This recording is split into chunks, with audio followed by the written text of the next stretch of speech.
So what motivated you particularly and other of your colleagues to form the FRONASA and join it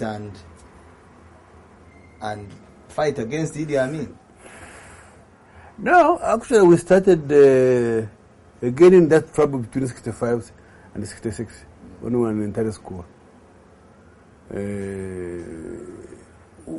I don't think that we had educated sharp at that time, but the first thing we were not going correctly. And secondly, if you remember that these parties were very based on religion. Yeah. If you are a Protestant, you become a UPC. Yeah, if you are a Catholic, you become a DP. Except in Ngoro, there was a different version, because what they called Wahima did not join UPC as a whole. But some were. Rweswa was in UPC, Vinja was in UPC, but the majority were in DP. Byanyuma was in DP. They supported DP. So that was our problem. Why should political leaning be determined by your religious leaning? And then the Obote attack on the Kabaka's Reviri, again, and I said it was not ideologically defined, but we felt that something is wrong. So, from Nyerere, we went to Dar es Salaam. We had a lot of interaction with the liberation movements. And that one really sharpened us in reading more about the African problems, knowing people can fight for their rights and succeed. We had contacts with Vietnam, Cuba, and all liberation movements in Mozambique, in South Africa, in Zimbabwe, in Namibia. And Dar es Salaam at that time was really a hub or maker, quote unquote, of liberation. So when we came back, we left the university in 1970, and Amin comes 71. And from we could see Amin was really not a homegrown solution. The Brits were out openly supporting him. The Israelis were out supporting him. And when we knew that Eriya Amin was used by anti-liberation movements, that's when we were positive. So let's go back to the Tanzanian issue. Why would Mwalimu Julius Nyerere bring young, enthusiastic young men to teach them about how to fight, how to resist the system, knowing well that his friend Obote was in charge here, and if they came back, they would query what he was doing? Mwalimu was saying, Obote, yes, but you need young people. In fact, for him, he wanted to combine UPC and FRONASA. Okay. He thought those were better forces in terms of Tanzanian interest and also East African interest. So the FRONASA was actually started in 1960, 67. No, when we pronounced ourselves was after this attack in September 72. Why did FRONASA venture into the daring attack on Uganda that actually turned out to be very disastrous and many people lost their lives? In 72? Yes. Yeah. I don't think FRONASA as a movement said we are going to be part of that. What happened was that some of us were inside here. And I remember that day when there was the attack. I was with the late Waheru. I was with the Martin Mwesiga. And by then we were really doing our work of trying to organize internally, feeling your arms around. And then when we were on Sunday about 11 o'clock, someone said, people have attacked Uganda. So we said, what? How could we? Because the country definitely, you were right, the country was totally unprepared. Yeah. But I'm told in Dar es Salaam, what had convinced Nyerere that he had his contacts in the country and people were ready. So as you are saying, it was just a disaster. So when we asked Mr. Museveni, who was now president, he said he had a dilemma. Because what is had started selling an idea to the Tanzanians. How can these young fellows go in the country and come out? They must be agents of Amin. So he told us that if he had refused to come or to join that attack, invasion, Tanzania might have said, yes, these fellows they are double agents. So what lessons were learned from the attack, the abortive attack? No, we thought that we should really have our own program. We thought we should have our own program. We should not be bundled into programs that we are not sure of.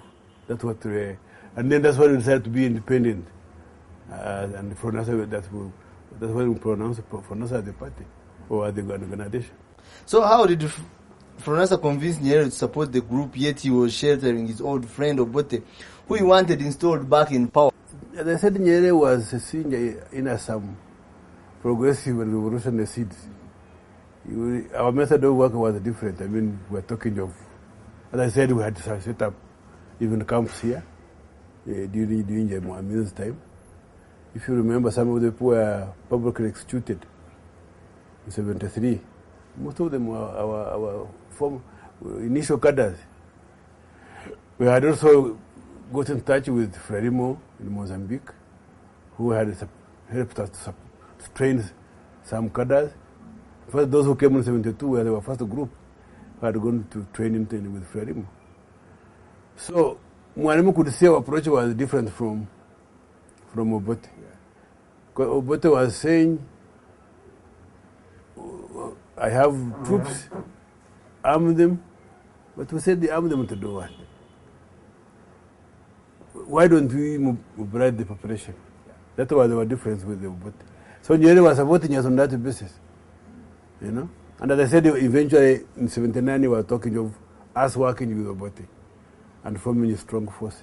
There are two areas in northern Mozambique and southern Tanzania, which Montepuez and Nachingwea. What is the significance of those two places in Uganda's liberation struggle? Nachingwea is where we started. The first group, I think we had about 3 groups training there. And the idea was train them, infiltrate them in the country. Then Montepuez was after. Because at one time, after the invasion of 1972, yes, AU was against invading Uganda. Nyerere denounced everybody who wanted. You denounced Mwalimu and all that. So Mwalimu said, okay, I'm going to abide by the AU resolution. I'm not going to do anything openly.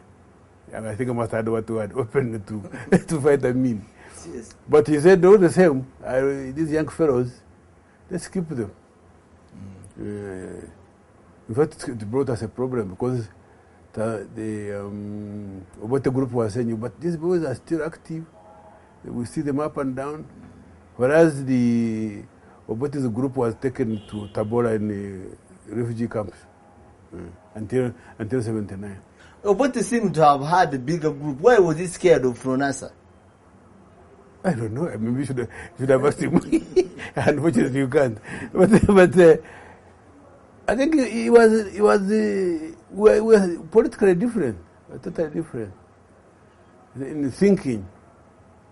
Because, for instance, when I went to Dar es Salaam in 1973, when I ran away, I went to see my president of the party, Obote at that time, and we had a long discussion. And he didn't see there was anything wrong before the coup.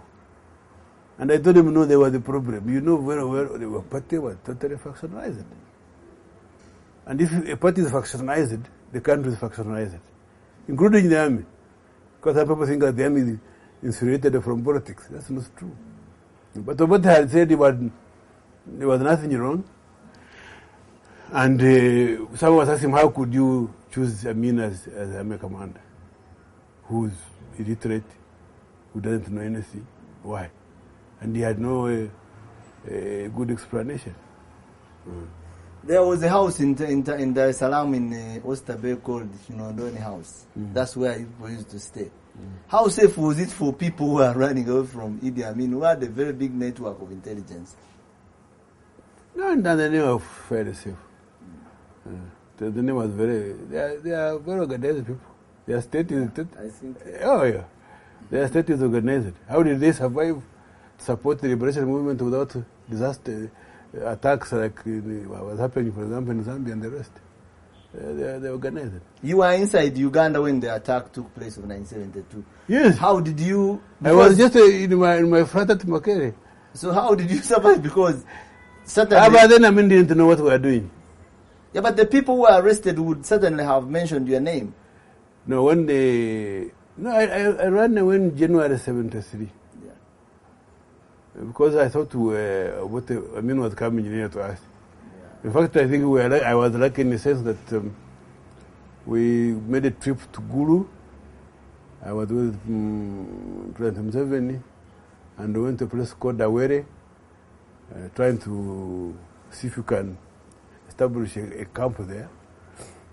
And when we were there, I think two things happened. We met a young boy in P7, and he was speaking, actually was speaking in Nyankore, but also he was surprised to see Nyankore in that place. So we started speaking in English and what. Then the person who wanted to see had been with the boat in Tanzania, and he had come back. So when we were talking with those young people, they mentioned his name, and President Museveni said, but this fellow was in Tanzania with us. How come he's now back in the village? So we left, and as we were coming to Kampala, and I was driving, and we had an accident, but there was no injury, but the car was damaged. So we went back to Gulu, stayed we were put in a hotel by our contacts. But our contacts went to look for transport. And when he was in town, he met the person where I had gone. So the person said, where are your visitors? So this man came and told us. He said, I think there may be problems. But we stayed there and left Gulu around about 10 in the evening. We arrived at 1 a.m. I went to my flat. That morning actually, some people came and climbed over the fence of our flat, and they were checking on the registration numbers of the car. And I had warned the guard there that if anything very funny just inform me. So in the morning the guard told me, but people came here, I challenged them, they ignored me, but they were checking on the registration numbers of the car. I think in the sense the accident was good for us, because if I had come back with my vehicle, I think that would have been a different story. At Moshi conference, people still say that Fronasa was completely overshadowed by Chikoshi Maalum and these are small groups that were there.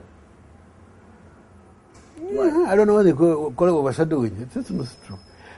What I know is that Chikoshi Maalum, just to show that there are many people, Obote divided them in different names, but they were the same group. And of course, Chikoshi Maalum was that it had a big number of armed people, because most of the ex-soldiers were still with the Obote in Tabora. But we played our part in a sense that our organization really was in the West, but outside the country, really nobody knew about us, except one or two of us. One of the issues that happened at the Moshi conference was that everyone wanted to be represented singly, but then the decision was taken that people should be represented at group level, and that's why Chikoshi Maalum decided to break into small groups so that you have. Why didn't Fronasa do the same? But it was unprincipled. It was totally unprincipled. Why would you break up a group just for what? There was no voting really in Moshi. All people were trying to position themselves forward to who leads what. But there was nothing. So we remained as Fronasa, we didn't break up into groups. And to say to our is not correct, because President Museveni came as one of the top leaders of UNRF. So how would you describe the situation? I am told it was very fluid there with very people bargaining, and changing positions, and except that we convinced Tanzania last time that Obote would be a disaster if he came the first time. we told him the support for the removal of Amin would be very, very different thing. You know? And if you remember, Kosar Maromu had, their route was Mutukula, Masaka, this way. And they never recruited very few people to join them. Unlike our end, where we recruited these young fellows who have turned out, to help us later on in the West. Well, people still say that Nyerere was bent on pushing his friend to get into power in Uganda. Do you agree? I don't share that view. I think Nyerere was disappointed with Rure and Binaisa. Rure came here and he started trying to distance Tanzania from decision making. So was Binaisa. Started to go to Kenya and all that, and Tanzania was saying, look, we are interested in what happened in Uganda because we have put our people there. They have people have shed blood. We cannot just leave Uganda to anybody. Nyerere was not a missionary to come here and just put his troops around and then close his eyes on what is happening. You have your people here. You have and a big number. You must make sure they are protected. During the Stormy meeting at the State House in Entebbe that subsequently saw the exit of Rure, you are reported to have proposed the name of Binaisa. Why? How did Binaisa come? I think first, in my view, Rure could have served his office if he listened. Because what were we encouraged about? First of all, we said, Rure, you cannot appoint people without clearance of NCC because they were a coalition. You must bring your list, we discuss it, and we'll embrace it. Rure said, no, I'm a president, I choose anybody. That was really the main issue. And of course, we met for almost 24 hours, from evening up to morning. So, again, shopping around for an old man who can keep the house together. Yeah, but how did the name Binaisa come to you? No, Binaisa was very interesting because he was very active in the independence struggle. He was very, very active. And at the time when Uganda and Mengo was against the central government, Binaisa was against that idea. He was saying, must keep Uganda together. And he was the Attorney General at independence. And got involved in the what they call pigeonhole constitution. But for us, we thought he was more than Mengo. He was above Mengo. He was looking at Uganda as such. Oh. But of course, again, we had done much research on him. That was the problem. How was the team that went to Entebbe for that meeting? How was it chosen? That was NCC. But it wasn't the entire NCC. There were other members who were not there. Like who? Like Kanyihamba. I don't know where he was.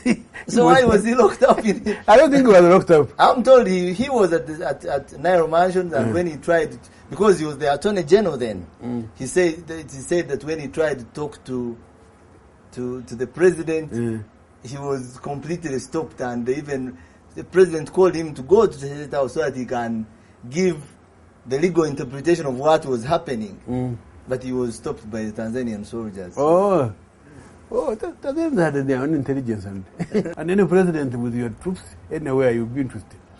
Well, the coming in of Binaisa, actually, you guys had planned it apparently, because it's reported that as soon as you proposed Binaisa's name and it went through, President Museveni now drove in Land Rover and brought in Binaisa. Could be probably was waiting outside. It was never mentioned, I think. How was Binaisa removed, and were you disappointed in your candidate being removed from power? No, we're disappointed about his performance. Maybe when people become president, they have something happen. Because I can tell you, and you should also ask, I think, who was his PPS, actually ADs almost. Binaisa has this idea that he wants to remove Itajo. Later Itajo. He said, why? Oh, the UPC faction is strong, or what is using them, blah, blah, blah. But I said, how? How are you going to move Itajo? I remember. And then he had written a letter posting him as the ambassador to Algeria. And I was in touch with Tumsimi, the governor now. Yes. And we said, I told him, you hide the letter until we are really going to convince him that he should not do that. Because from my assessment, I could see that he's going to cause problems. Yeah. So he hid the letter and we tried to talk to him, said, look, no, I'm a president. But in reality. So one day, Binaisa goes and puts on his army uniform as a president, turns up in Nairobi to address troops. So the joke move. You know? It was actually a disappointment by Binaisa's performance. So he turned up in a military uniform and wanted to address the troops in Nairobi. And then what does... No, they were there for a few hours. The joke chased them. We chased him away. And then put him under house arrest. Yeah, he was kept under house arrest. So how did he find... The military commission. That was the military commission. Mwanga, Mseveni, Itojok, Maruru, and these fellows. He was under house arrest until I think Mwarimu told them to allow him to get out. And then they were taken to Dar es Salaam and went to Europe. Why did you and your colleagues decide to abandon UPC and join UPM instead of revitalizing your old party and try to reform it? We had that discussion, but the UPC was not to be reformed. It was not there. But actually, if you have a leader who doesn't think there is a problem, when you know there is a problem, that's number one. But I don't think I've never seen anywhere he has written to say there was a mistake here and there and that. No. Say everything was okay. Came back, he said he's going to start where he stopped. That was number one. Number two, we had a problem. The Foreigners group could not fit into the, religion. That you must be put to UPC because you are a Protestant, and we put it to DP because you are a Catholic. And these were young people who were a potential force. So why force them to these other groups? That's why we started the UPM. At the third force, in fact, if you remember, I don't think you are around, but we used to call it the third force. In other words, the third from DP and from UPC. And we were poaching from both. And others who were new to were not actually in these other parties.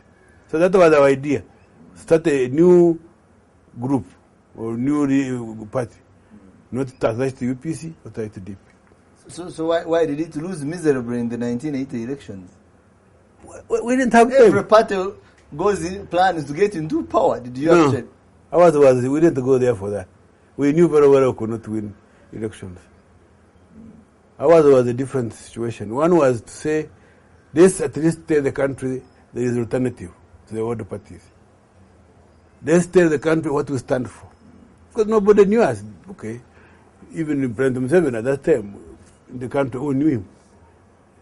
So, UPM was deliberate to keep that force intact, but also to get opportunity to tell the country what we stand for. So that the next round, then people are not asking who is this bad Kategaya. So that was really, we knew we were not going to win elections, but to make the mark, to make the point. On what ground did the UPM and DP stand to allege that the 1980 elections were massively rigged? Oh yes, I mean, some of us were candidates who know what happened. You stood as a candidate? Yes, I was. And how did you lose? Tell us the story. No. As I said, first of all, we were young people. People would come and say, I remember one time we had a rally with Mr. Mshanga, with Mr. Rakakoko, and some other young people. And we talked, and then one of my uncles says, oh, young people. In other words, you said you are very good people. I wish you were in UPC. Yeah. So there was that people are not sure. We young people, can we do anything? And but the rigging, even if you remember, Mwanga came in, stopped the announcement of the results. Other people were surprised, like Wilson Okwenje. He came to Kampala and told people have lost. When he came to the radio announced he had won. A number of things. And I think by then we didn't know how these elections are run. Yeah. Because for them, the UPC had very experience. So you have all polling agents and returning officers and all on your side. But for the people on the other hand, they said that for them to, the support was so overwhelming, yes, that even if they were stealing, they would still win. And DP didn't take into account also the factor of the army. Because you remember they were at the headquarters celebrating, yeah, and the army came and just told them, you go home, pack up and go. Yeah. How was the decision to wage war against Obote government? How was it taken, and where was it taken, and how did it take place? No, but as you know, when we were campaigning as UPM, we made it very public that if elections are rigged, we definitely will not take it. We shall go the bush. But I think, fortunately, the UPC government never took us seriously. They thought it was just a brave by these young fellows. But eventually the last decision was taken not as UPM, but by a few individuals. Happened to be UPM, but really as few individuals. So to say that UPM took a decision would not be correct. A few individuals, because there was a fear of leakage. So it was a few groups of people. And then the foreign soldiers who were in the army were also very, very uncomfortable. They were being discriminated against, they were being locked up. So there was a situation, how do we handle the situation? And Obote was not prepared to accommodate everybody. Yeah. I'm sure if Obote, for example, after the election had said, let's form a government of national unity, I think we would have found it difficult to go to the bush. Sure? I'm sure. It would have been difficult. Because this Obote had said, okay, I have stolen, but you can share. I'm ready to have the way it was done in Zimbabwe? Yeah, well, Zimbabwe. Well, yeah. It would have been very difficult. But because our promise we made, these young fellows who were in the army and being mistreated, and then UPC behaving in Nyerere like a rogue, people beating up, how did you vote, blah, blah, blah, don't get salt, don't get this.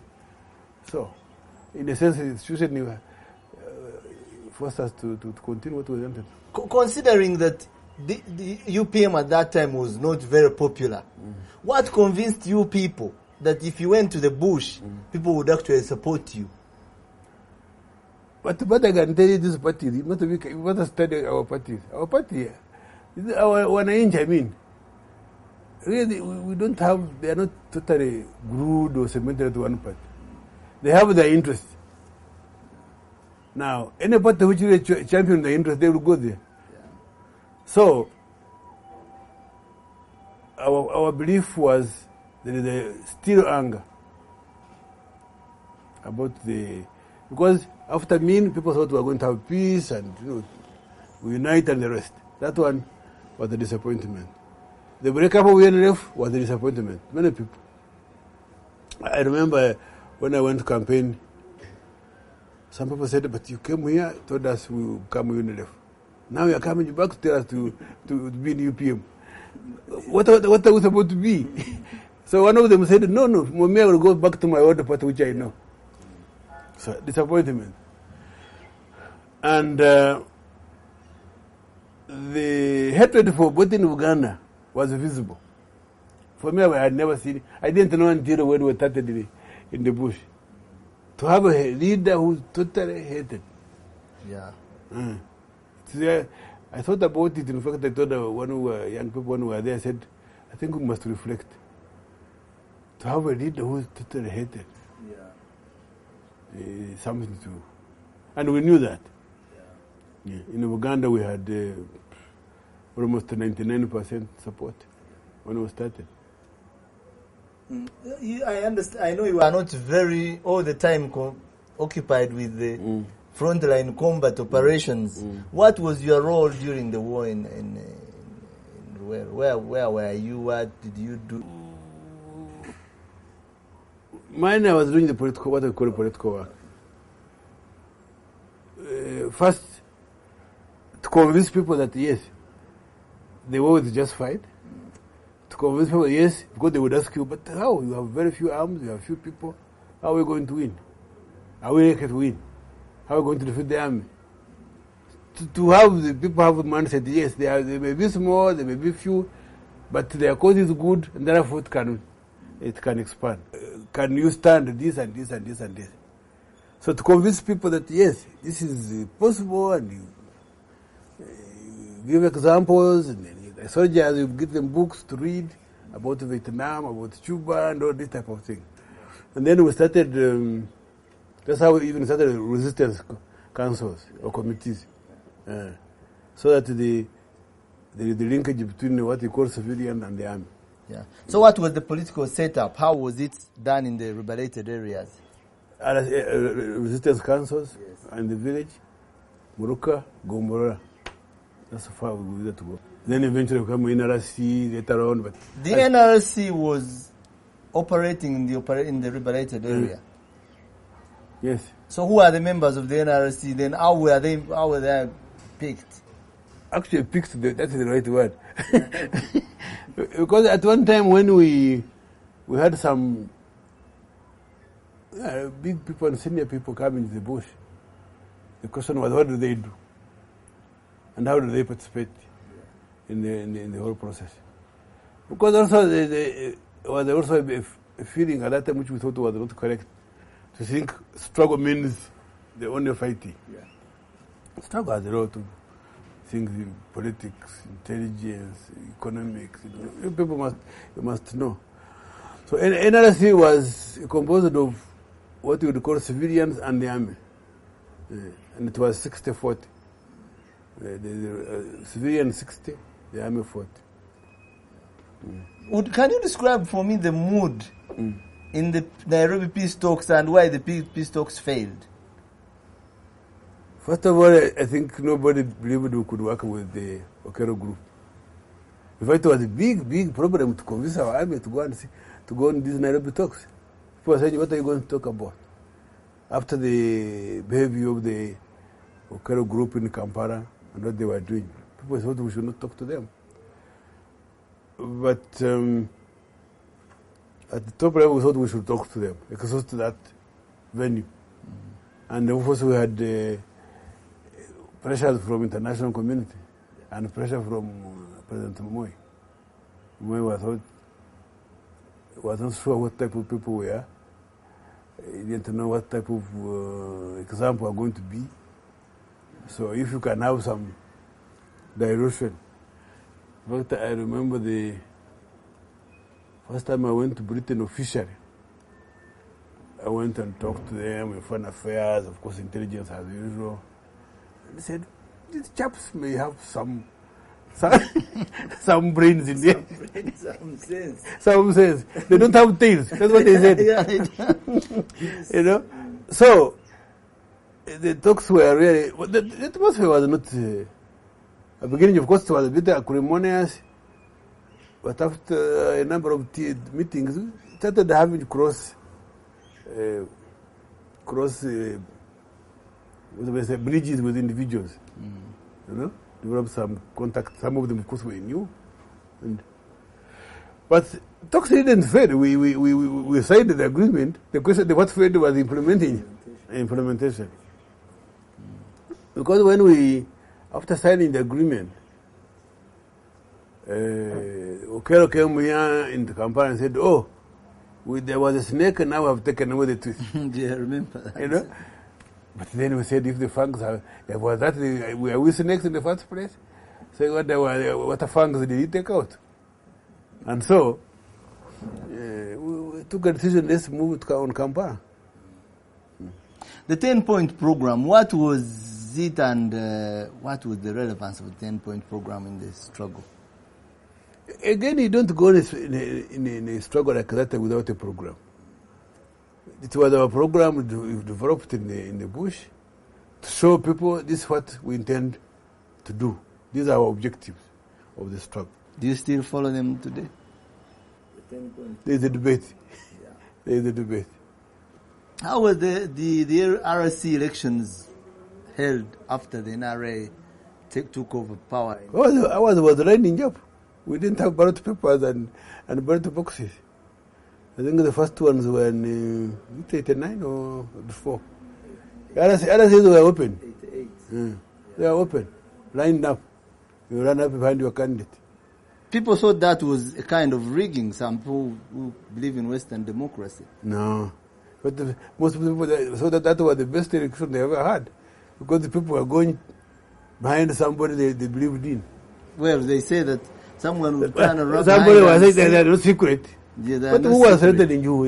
Because he could look behind and see, oh, my wife is not behind me, so yes. And one when of them, I go back home, I'm going to deal with it. And the other story that the wife said, why do you vote for that man? Me, I know him better. If I can't vote him, why do you have to ride behind him? But some people liked it because it was cheap, it was direct. Do you think it would work today? No. In fact, for a different reason. Because one time I discussed it with people in my constituency. They said the lining up is okay, but now it is going to give us opportunity to eat from all of them. From both sides. from more candidates. Yes, because this time we want it from more candidates, but yeah. I know who want to vote. Okay. What was the expanded NRC? What was it? It was quality-wise, I think it was good. And again brought a number of people on board. It was one of our measures of, trying to heal the wounds, to unite the country. Yeah. And from there, you remember, we moved to take a serious decision like a new constitution, constituent assembly. All these were done by the NRC, expanded NRC. What was political education, popularly known as mchaka, and why did people quickly get involved and then it eventually was abandoned by the government, current government? I don't think quickly we were here until the mchaka were here until we went to Marat Party. It was pressure. What pressure? Many from really so-called donors. And then the donors have local collaborators. Because, for instance, we had... What were they scared of? I don't know. For example, like my friend Semogeri, Paul, he was against the Mchaka. Then I said, you come and give your DP view in these courses. And he refused it. First of all, when I was in peace, I had kept a file of all the invitations I had given him to come and when the Bazungu would come, I said, read that file. It is not exclusive to NRM. And so it was good. I think it was good. And up to now, I think it is good. It should be. Because it was uniting people, trying to bring a bit of discipline among the population. One of the kind of new word that people got to know after you people had come into power was cadreship. So what happened to cadreship? Cadreship, when the Mchaka disappeared, the cadreship seemed to have disappeared too. But the cadreship, I think, to me, should continue. You need cadres. Cadres is not only ideological. You need cadres in all forms. People who are committed to a cause, people who are committed to serve the people. This was the idea. And I think all systems create cadres. You don't have even the church.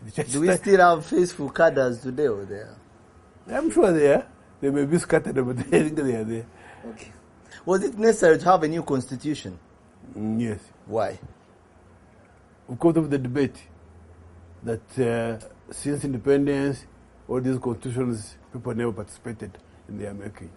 And we thought that question should be solved. Because it's a political question. Why have a constitution? Why people have not participated in its making? So I think, to me, it was proper. It was proper. To what extent do you think the 1995 Constitution adequately addressed people's aspirations? Because the people participated, the process. The Doc Commission went around, gathered information. There was a debate whether NRC should actually enact the Constitution. The majority said no, a new body should do it, Constituent Assembly. All this process. I think really people brought up all the issues they want to bring up. So that's why it adequately answered all the issues or the political issues that people have been raising.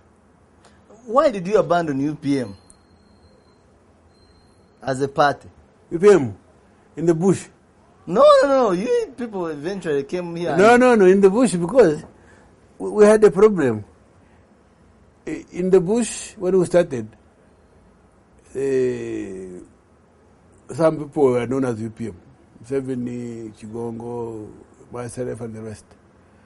But then we found if we kept that line, we would not attract new people who want to fight, but they're not in UPM. They were DP, some were UPC. So, again, if you want to broaden, in the war, we just say in the war, maximum unity isolated the enemy. It isolated the enemy. Maximum unity to isolate the enemy. Because if you just become narrow, the enemy, you are giving him a lot of ammunition for nothing. So, and it was a big debate, I remember, whether we should continue as UPM in the bush or not.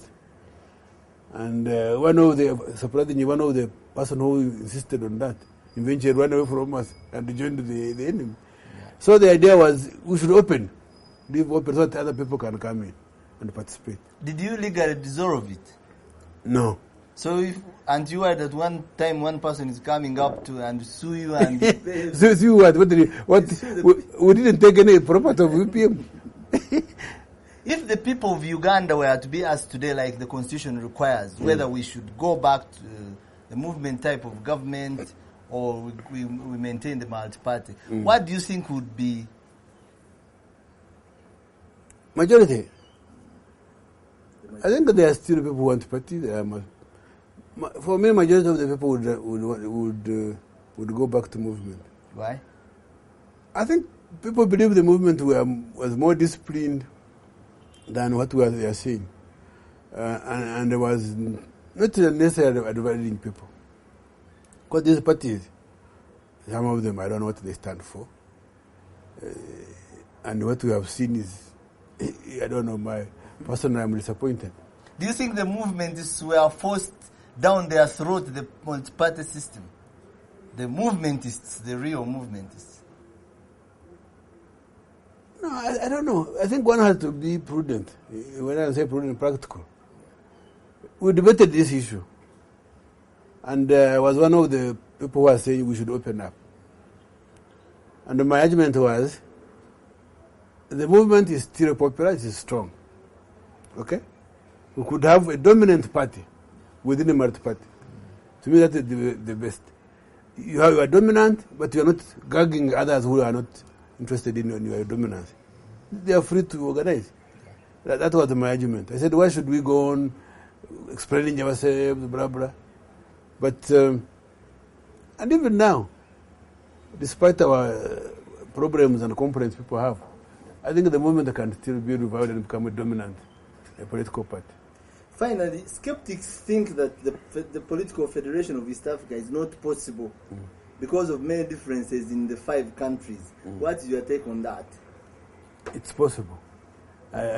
It may be difficult, but it's possible. And the integration is not a tea party. You must work for it. No, but I think that there are also what political difference they talk about. Normally people talk about term limits, non-term limits. To me, that those are not big issues, not to be resolved.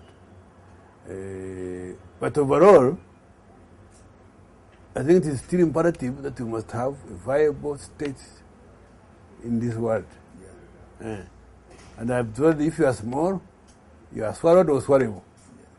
You cannot have a voice in the international situation. In fact, for me, integration now is more urgent than before, because the world now is almost unipolar. How do you survive? I think it will work. It will work. What people confuse is there are fellows who are saying if you become one country, what happened to the president here? What happened to our parliament? Who become a minister? That type of thing. But that doesn't show any difference in terms of political thinking. Because at least now in the whole region we believe it's what you call multi-party. Yeah. That one is no longer debate. We believe in democracy. We believe in elections. So what the difference is so difficult to overcome. Thank you very much, Honorable. Thanks very much for your time. Thank you.